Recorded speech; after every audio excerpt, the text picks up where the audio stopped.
Hi, my name is Madison Ivy, and today I'm going to be talking about trauma and what that looks like, give you a brief explanation about it, and then kind of go into talking about ways that different parties within child welfare experience trauma and just kind of ways to combat that and how it can manifest itself just in different aspects and how everyone kind of has a different experience with trauma within that realm and what it looks like. So let's get started.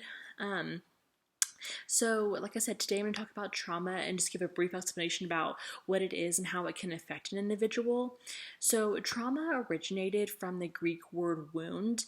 Therefore, trauma is an emotional wound resulting from a distressing event or series of events that are overwhelming to the personality.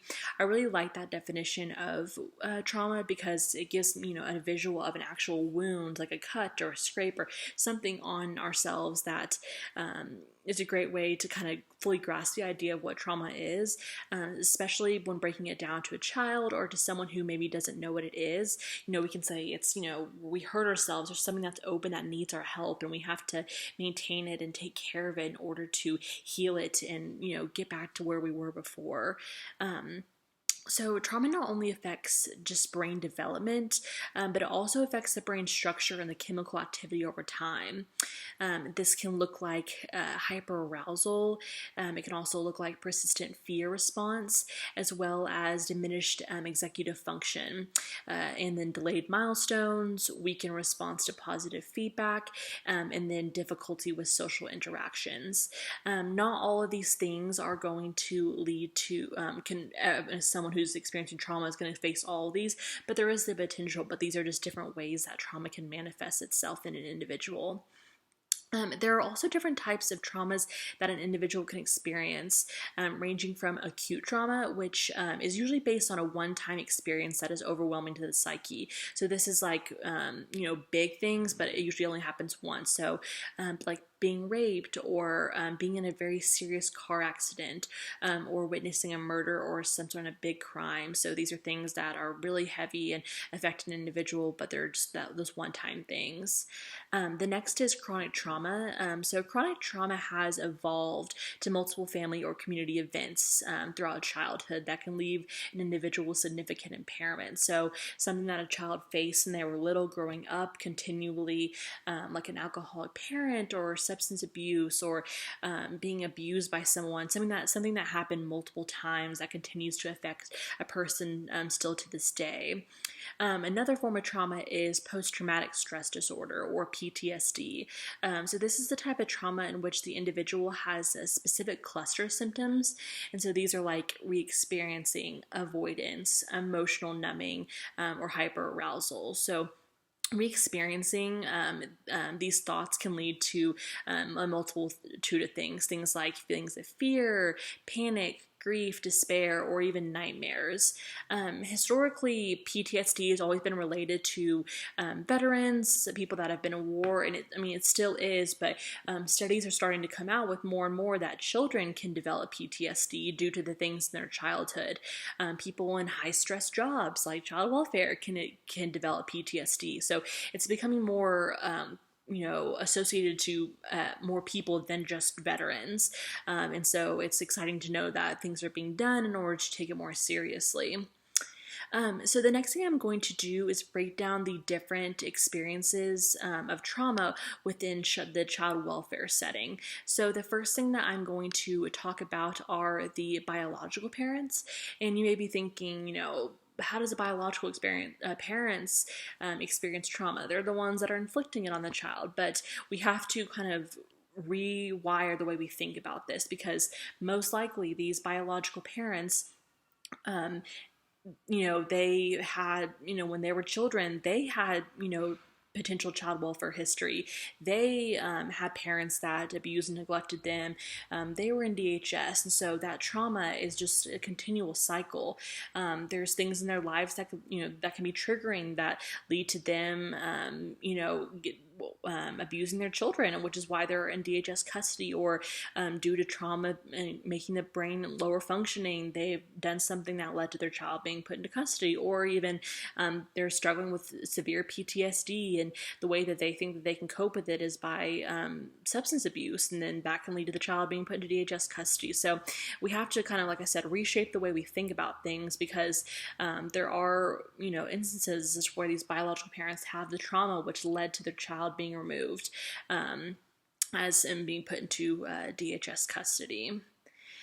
The next thing that I'm going to speak on are the siblings in the child. So siblings will often develop trauma during the initial removal process, being brought into child welfare. Obviously, they're young. They may have experienced different traumas leading up to this, but this is going to be a really big trauma for them. They're being removed from the only home that they usually know. They're being removed from a mom or a dad or both that they love, even if bad things are happening. So it's going to create the inevitable trauma. These children are going through arguably the hardest time in their lives. So it's no surprise that they're going to act out, misbehave, maybe become closed off, or potentially struggle in school. That's why I believe personally that it is so extremely important that we get these children involved into services as soon as possible. Things like therapy and counseling when appropriate, because in order to start the process of working through the trauma and the healing, we have to get them into services. Another thing that I feel very passionate about is that these children aren't going to be perfect. Like I said, they're dealing with a very hard time in their lives. They're confused, they're angry, they're sad, they're upset. So they're going to act out. They're going to have behaviors. And I always get very frustrated whenever children are in a foster home and the foster parent, calls and wants them to be taken, wants them to be moved because they're acting out. And, they're never going to be perfect. And, having them moved to a new home is only going to add more trauma to their lives. And I can get on a soapbox about this topic, but I won't today. But I just felt it's very important to add that, because it's something that I see a lot, and it can be really frustrating to me. The next thing that I'm going to talk about are foster and adopted parents. So these caregivers can experience vast amounts of trauma as well during the process, simply due to the fact that the children in their home have experienced trauma, and so it's secondary it's secondary trauma for them to be brought over to them, simply due to these children have gone through such incredibly hard things that it's going to rub off on them. There's also a risk of trauma that caregivers can experience if an adoption were to fail, or let's say a foster family was promised that they would get to adopt a child, and then the child ends up getting returned home or getting moved with a relative at the 11th hour. This can create trauma. As avoidable as some people think it may be, it just happens. Bonds and creating, love with these children, and it's just part of it's. As long people may not even want to go into this wanting to adopt a child, but if you have a child in your home long enough, you're going to grow attachment and that bond to them. So it can be inevitable. And kind of like what I said before, once again, I believe it is so important for foster families and adoptive parents to also be in therapy themselves during this process. It can be very traumatic simply due to the fact that these cases take a long time. The system is slow, and you can go a year, maybe 2 years with little to no progress being made, and this can create inevitable trauma.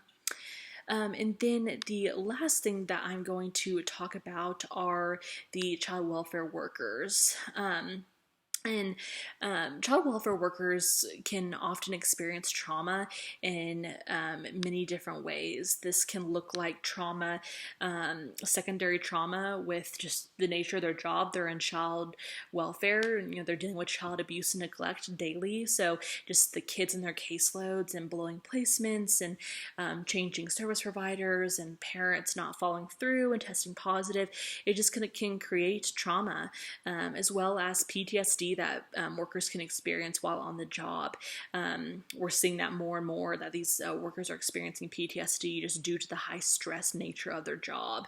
And then I'm sure everyone will say this, but I mean, as cliche as it sounds, that's why self-care is so important, whether that's exercising or meditating before work or just taking a day off where you can. That's going to help with this trauma, processing it in therapy. These are things that are so needed, because we can see that if an individual goes and, doesn't take care of themselves with its trauma, it's only going to manifest into burnout and then leaving the job. And we don't want that. We want to create stable DHS jobs. And so we're naive to think that someone won't go into this job and won't take their work home with them, or won't be sad or happy. We're going to all experience that. We're humans. And so just finding ways to take care of yourself and deal with that trauma is going to be, the best way possible. So that's kind of my breakdown of trauma and what it is, and just the different parties within child welfare. So thanks so much.